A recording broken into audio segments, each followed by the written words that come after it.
नमस्कार दोस्तों, कैसे हो आप सब। मैं आपका दोस्त डॉक्टर आशीष। हमारे नए वीडियो में आपका बहुत बहुत स्वागत है। दोस्तों, समय पर बुढ़ापा आए तो कोई प्रॉब्लम नहीं होती है, लेकिन आजकल 30 वर्ष के लोग, 40 वर्ष के लोग जिनके चेहरे पर झुर्रियाँ पड़ गई हैं, चेहरे की स्किन लूज हो गई है और वे देखने में काफ़ी बूढ़े दिखाई देने लगे हैं। दोस्तों, आजकल ये प्रॉब्लम बहुत ज़्यादा बढ़ रही है कि जवानी में ही बुढ़ापे के लक्षण आ रहे हैं। वहीं दूसरी ओर ऐसे भी लोग हैं जिनकी उम्र 50 वर्ष है, जिनकी उम्र 55 वर्ष है, 60 वर्ष है, लेकिन वे अपनी उम्र से काफ़ी कम दिखाई देते हैं। तो इन सब के पीछे का वैज्ञानिक कारण क्या है, आज के वीडियो में हम इसी के बारे में चर्चा करेंगे। दोस्तों, मैं इसे आपको एक उदाहरण देकर समझाता हूँ। जैसे एक दीवार होती है और दीवार में सभी ईंटें सीमेंट के माध्यम से एक दूसरे से चिपकी हुई रहती हैं। यानी कि दो ईंटों के बीच में जो सीमेंट होता है वो उन दोनों ईंटों को एक जगह जोड़ के रखता है। जब ये सीमेंट नया होता है तो इसकी काफ़ी अच्छी मजबूती होती है, लेकिन समय के साथ साथ जब ये सीमेंट पुराना हो जाता है तो इस सीमेंट के बीच में दरारें आ जाती हैं। कई जगह से सीमेंट टूट टूट के गिरने लगता है, तो हमें दिखाई देने लगता है कि ये दीवार पुरानी हो चुकी है। जैसे ये हमारे चेहरे की स्किन है, ये सेल्स से मिलके बनी है, कोशिकाओं से मिलके बनी है, लेकिन इन कोशिकाओं को जो जोड़ने का काम कर रहा है, जो यहाँ पर सीमेंट का काम कर रहा है, उसे कहते हैं कोलेजन प्रोटीन। दोस्तों, जब तक हमारे अंदर कोलेजन प्रोटीन अच्छा होता है तब तक हमारे चेहरे की स्किन काफी यंग दिखाई देती है। एक दूसरा प्रोटीन भी होता है जो हमारी स्किन को टाइट रखता है, इसे कहते हैं इलास्टिक प्रोटीन। तो कोलेजन प्रोटीन और इलास्टिक प्रोटीन, ये दोनों प्रोटीन मिलकर हमारे शरीर की सेल्स को एक जगह जोड़े रखते हैं। दोस्तों, आपने छोटे बच्चों की स्किन देखी होगी, वो काफी मुलायम होती है, देखने में काफी नई नई दिखाई देती है। उसका कुल कारण यही है कि उनके अंदर कोलेजन प्रोटीन की भरपूर मात्रा है, उनके अंदर इलास्टिक प्रोटीन की भरपूर मात्रा है। लेकिन जब ये दोनों प्रोटीन हमारी बॉडी से कम होने लगते हैं तो हमारे सेल्स के जो बीच का गैप है वो बढ़ जाता है, यानी कि सेल्स एक दूसरे से दूर हो जाते हैं और हमारी स्किन लूज पड़ जाती है।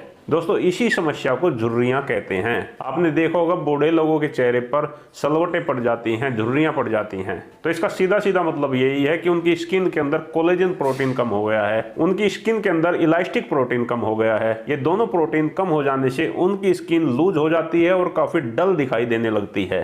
लेकिन दोस्तों, बुढ़ापे में तो ये सब होना ठीक है, लेकिन आजकल जवान लोगों को भी कोलेजन की कमी होने लगी है। जवान लोगों में भी इलास्टिक प्रोटीन की कमी होने लगी है, जो बहुत चिंताजनक है। जवान लोगों में कोलेजन और इलास्टिक प्रोटीन की कमी के कुछ कारण हैं। इनमें सबसे पहला कारण है स्ट्रेस लेवल का ज्यादा बढ़ना। जब कोई व्यक्ति बहुत ज्यादा स्ट्रेस लेता है तो उसके अंदर कॉर्टिसोल हार्मोन्स का स्तर बढ़ जाता है। दोस्तों, कॉर्टिसोल हमारे बॉडी में तभी पैदा होता है जब हम बहुत ज्यादा स्ट्रेस लेते हैं, और ये कॉर्टिसोल हार्मोन्स हमारे शरीर में कोलेजन प्रोटीन को कम कर देता है। तो अगर हम बहुत ज्यादा टेंशन लेते हैं, बहुत ज्यादा तनाव में रहते हैं, तो ये भी सबसे बड़ा कारण है हमारे चेहरे पर झुर्रियां आने का। दूसरा, हमारे शरीर में अगर फ्री रेडिकल्स का लेवल बहुत ज्यादा बढ़ गया है तो इससे भी हमारे कोलेजन प्रोटीन पर बहुत बुरा असर पड़ता है। फ्री रेडिकल्स हमारे शरीर में कोलेजन प्रोटीन को तो कम करते ही हैं, इसके साथ साथ हमारी सेल्स को भी बूढ़ा कर देते हैं। तो दोस्तों, अगर हम अपने शरीर में कोलेजन प्रोटीन और इलास्टिक प्रोटीन को बढ़ाना चाहते हैं तो उसके लिए आपको दो काम करने होंगे। पहला तो आपको कॉर्टिसोल हार्मोन्स को बढ़ने से रोकना है, इसके लिए आपको स्ट्रेस बिल्कुल नहीं लेना है। दूसरा, अपने शरीर में फ्री रेडिकल्स को कम करना है। तो इन दोनों को ही कम करने के कुछ टिप्स मैं आपको देने वाला हूं। सबसे पहला तो आपको अपनी नींद को ठीक करना है। जब आप 6 से 8 घंटे तक नींद लेते हैं तो इससे आपकी पूरी बॉडी का तनाव कम होता है। नींद में हमारा शरीर अंदर से अपने आप को रिपेयर भी करता है। नंबर 2, आपको रोजाना एक्सरसाइज करनी है। दोस्तों, जब आप रोजाना एक्सरसाइज करोगे तो इससे आपके शरीर में फ्री रेडिकल्स कम होंगे, क्योंकि एक्सरसाइज आपकी बॉडी को डिटॉक्स करती है।